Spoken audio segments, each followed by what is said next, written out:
சமைக்கிறது வந்து ரொம்ப கஷ்டமான வேலை. நம்ம இன்னைக்கு ரொம்ப ஆர்வமா சமைச்சுட்டு இருக்கோம். காரணம் என்னன்னா, நம்மை பலவீனப்படுத்துகிற, நமக்கு நோய்களை தருகிற உணவுகளை சமைப்பதால் தான் உனக்கு சமைப்பது ரொம்ப புடிச்சிருக்கு. காரணம் நீ பிரியாணி சாப்பிடுற, மாமிசம், சோறுலாம் சாப்பிடுறதெல்லாம் நோய்களுக்கு காரணமானது. இதெல்லாம் சமைச்சு இது உன்ன அடிமைப்படுத்தி வச்சிருக்கு. அதனால தான் உனக்கு சமைக்கிறதுக்கு ஆர்வமா இருக்கு. இப்படி நோய்களுக்கு காரணமான உணவுகளுக்கு நீ அடிமையாகிட்டு இருக்க. அதனால தான் உனக்கு சமைக்கிறது ஆர்வமா இருக்கு.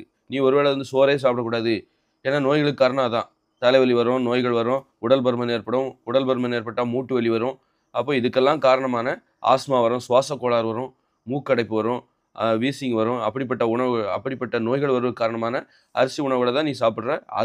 இந்த உணவுகளுக்கு அடிமையா இருக்கிற. இந்த மாதிரி சுவாச கோளாறுகள் வருவதற்கு காரணமான இத்தகைய உணவுகளுக்கு நீ அடிமையா இருக்கிற. அதனால தான் நீ சமைக்கிறதுக்கு ஆர்வமா இருக்கிற. ஒருவேளை இந்த ஆரோக்கியத்தை தருகிற உணவுகளை மட்டுமே நீ சாப்பிடணும். அதாவது சோறு சாப்பிடக்கூடாது, மாமிசம் சாப்பிடக்கூடாது, மீன், முட்டை, தயிர், மோர், பால், வெண்ணெய், நெய் இதெல்லாம் நோய்களுக்கு காரணமானது. ஆக இதையெல்லாம் சாப்பிடவே கூடாது என்கிற கட்டுப்பாட்டை அடிப்படையாகக் கொண்டு, இதுக்கப்புறம் நீ சமைக்கும்போது தான் சமைக்கிறதே உனக்கு ரொம்ப கஷ்டமா இருக்கும். சமைக்கிறதுக்கு சோறு சாப்பிடக்கூடாதா? அப்ப நீ சோறு சாப்பிடாம நீ சமைச்சு பாரு. சோறு சமைக்கக்கூடாது. இதன் பிறகு நீ சமைச்சிரு. சோறு, பூரி, பொங்கல், தோசை, மாமிசம், மீன், முட்டை, டீ பவுடர், பால்லாம் சாப்பிடக்கூடாது.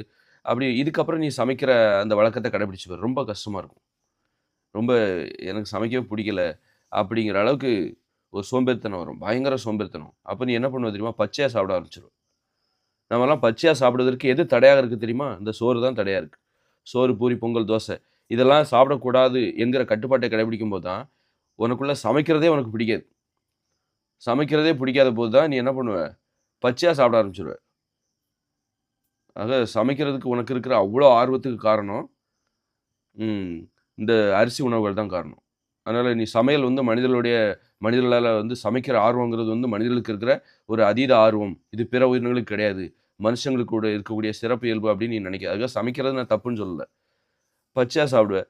டெய்லி சமைக்கிறதுங்கிறதே வந்து ஒரு இயற்கையான நடைமுறை கிடையாது. டெய்லி சமைக்கணும்னு ஒண்ணும் கட்டாயம் கிடையாது.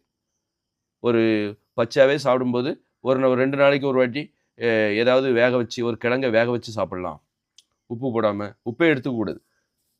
நீங்க உப்பே எடுத்துக்காத போது தான் உப்பெல்லாம் வந்து சமைக்கிற ஆர்வத்துக்கு காரணமா இருக்கு. மனிதனிடம் இருக்கிற சமைக்க வேண்டும் என்கிற ஆர்வத்திற்கு உப்பும் ஒரு காரணமா இருக்கு. அதனால வந்து உப்பும் ஒரு காரணம், அரிசி ஒரு காரணம், மாமிசம், மீனு, முட்டை, தயிர், மோர், பாலு, வெண்ணெய், நெய் இதெல்லாம் சமைப்பதற்கு காரணமா இருக்கு. இந்த உணவுகள் தான் நோய்களுக்கும் காரணமா இருக்கு. அதுபோல மசாலா உணவு.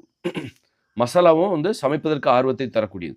சமைக்க வேண்டும் என்கிற ஆர்வத்தை தருவதற்கு மசாலா ஒரு காரணம். பிரியாணி சமைக்கணும்னா அதில அவ்வளோ மசாலா போடுறீங்க. மசாலாங்கிறது எது? மருந்துகள தான் அரைச்சு மசாலாவா மாத்தி அ குழம்பு, மீன் குழம்பு, கறி குழம்பு, வத்த குழம்பு எல்லாத்துலயும் மசாலா போடுறீங்க. பிரியாணியில மசாலா போடுறீங்க. மசாலாங்கிறது அத்தனையும் மருந்து. மருந்துகளோட வீரியத்தினால